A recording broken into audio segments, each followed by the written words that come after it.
Halo guys, balik lagi sama gua Lucky ID. Seperti biasa sebelum mulai videonya, buat kalian yang sudah dukung channel ini selama ini, terima kasih banyak. Buat kalian juga yang belum subscribe, silahkan di subscribe karena subscribe itu gratis, tidak bayar. Dan buat kalian juga yang baru gabung, jangan lupa nyalakan lonceng notifikasi agar tidak ketinggalan update video dari channel ini. Terima kasih dan selamat menonton. Oke, kita bacain novel Martelback chapter 5685 di sini. Diceritakan di fragmen benua terapung yang melihat pesan Monaya dan ragu-ragu sejenak, tidak berniat untuk memedulikannya. Namun setelah memikirkannya dengan hati-hati, dia menyadari bahwa menyelinap seperti ini bukanlah ide yang baik. Jadi dia sebaiknya berbicara terus terang. Segera dia mengirim pesan ke Mani Komunikasi. Pada saat yang sama di Noretun, pas Mani Komunikasi di tangan Monaya bergetar sekali lagi. Dia dengan cepat membenamkan dirinya untuk menyelidiki. Dan pada saat berikutnya kemarahan melonjak dan paru-parunya hampir meledak. Pesan di dalam Mani Komunikasi itu sederhana dan jelas, hanya dua kata, 50%. Meskipun dia tidak tahu apa yang sedang terjadi, Monaya langsung mengerti maksud Yangkai. Orang ini jelas menginginkan 50% sumber daya klan tinta dari Battlefield. Nafsu makannya terlalu besar. Sumber daya ditambang oleh klan tinta dan dikirim ke garis depan medan perang untuk meningkatkan kekuatan klan tinta.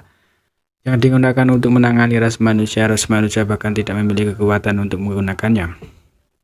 Namun dia ingin mengambil 50%.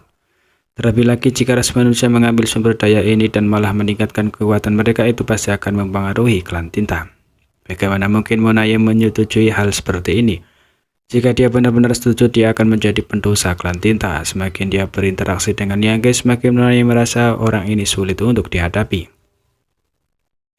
Pada saat ini dia memiliki evaluasi baru terhadap Yangkai. Yangkai adalah orang yang tidak banyak bicara, namun dia bisa membuat permintaan yang konyol. Dia benar-benar tidak tahu malu sampai ekstrim. Menekan amarah di hatinya, Monaya mengirim pesan kepada penguasa wilayah yang bertanggung jawab atas persediaan. Sambil mengirimkan definisinya, apa maksud Tuan Yangkai? Tolong jelaskan. Mani Komunikasi dengan cepat bergetar dan Yangkai hanya menjawab sambil tertawa. Haha. Alis Monaya berkedut saat bayangan wajah kebencian Yangkai muncul di benaknya. Berpikir dia mencibir padanya. Kemarahan yang baru saja dia tekan tidak bisa membantu melonjak lagi. Tuan Monaya, Tuan wilayah yang dipanggil dengan cepat. Dia tiba dan membungkuk. Monaya mengangkat kepalanya dan bertanya, dalam sebuah terakhir, seberapa banyak tim yang gagal kembali? Tuan wilayah berkata 5. Bagaimana dengan mereka yang kembali? 5. 5 dari mereka hilang dan 5 telah kembali. Ini benar-benar 50%. Monaya tahu bahwa ini bukan kebetulan tetapi niat Yangkai. Artinya jelas, tanpa persetujuan klan tinta, jika dia mengatakan dia akan mengambil 50%, dia pasti akan mengambil 50%. Jika dia mau, dia bahkan bisa mengambil 50% lainnya. Ini terlalu banyak. Menghadapi keberadaan yang sulit seperti Yangkai, Monaya selalu sabar dan tidak akan pernah menghadapinya secara langsung karena dia tahu bahwa klan tinta tidak memiliki cara untuk berurusan dengan Yangkai. Dalam hal kekuatan, apakah itu dia Rolayot, keduanya lebih kuat dari Yangkai dalam pertarungan 1 lawan 1. Mereka dapat dengan mudah menekan Yangkai. Namun jika mereka tidak bisa membunuh Yangkai, semua pemusuhan mereka tidak akan ada artinya. Tanah luhur suci adalah kesempatan yang dikirim dari surga.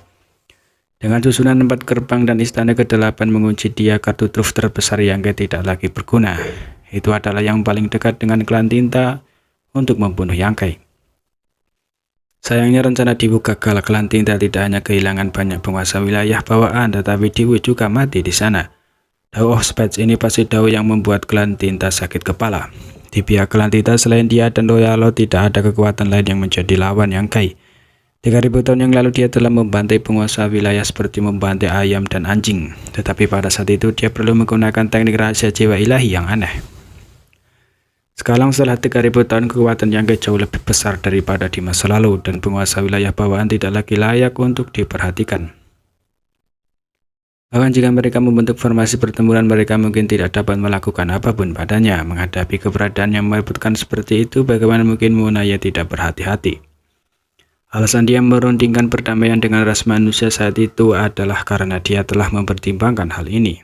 Dalam situasi itu, kekuatan pribadi Yangkai telah menjadi mimpi buruk yang tidak dapat ditampung oleh klan tinta. Karena itu masalahnya dia hanya bisa menaruh harapannya di masa depan. Jika suatu hari klan tinta menghasilkan sejumlah besar royalot, kegunaan Yangkai secara alami akan sangat berkurang. Selama beberapa tahun terakhir, Yangkai telah berlari keliling dunia. Gerakannya misterius dan semua tujuannya adalah peristiwa penting. Monai tidak pernah membayangkan bahwa akan ada hari ketika orang ini benar-benar akan memblokir jalan Noretun Pass dan secara pribadi menjarah sumber daya klan tinta. Meskipun dia marah, dia bisa melihat makna yang lebih dalam dari masalah ini. Di pihak ras manusia, persediaan pasti sudah mulai habis. Jika tidak akan ada alasan bagi master seperti Yangke untuk melakukan hal seperti itu. Oleh karena itu, permintaan tidak sopan Yangke sama sekali tidak dapat diterima. Selama mereka terus menunda, persediaan ras manusia hanya akan berkurang. Pada saat itu, bahkan jika mereka memiliki junior berbakat yang tak terhitung jumlahnya, akan sulit bagi mereka untuk meningkatkan kultivasi mereka tanpa persediaan. Berpikir cepat, Monai terus mencoba berkomunikasi dengan Yangke menggunakan manik komunikasi sambil memanggil semua penguasa wilayah. Beberapa saat kemudian, lebih dari 100 penguasa wilayah berkumpul di aula utama, tetapi kali ini Royal Lord tidak muncul. Sebaliknya, Monai berdiri di bawah tahta kerangka. Bahkan jika Royal Lord tidak ada di sini, dia tidak berani duduk di tahta tengkorak. Itu adalah tahta eksklusif Royal Lord. Sebagai pseudo Royal Lord, dia tidak memenuhi syarat untuk duduk di atasnya.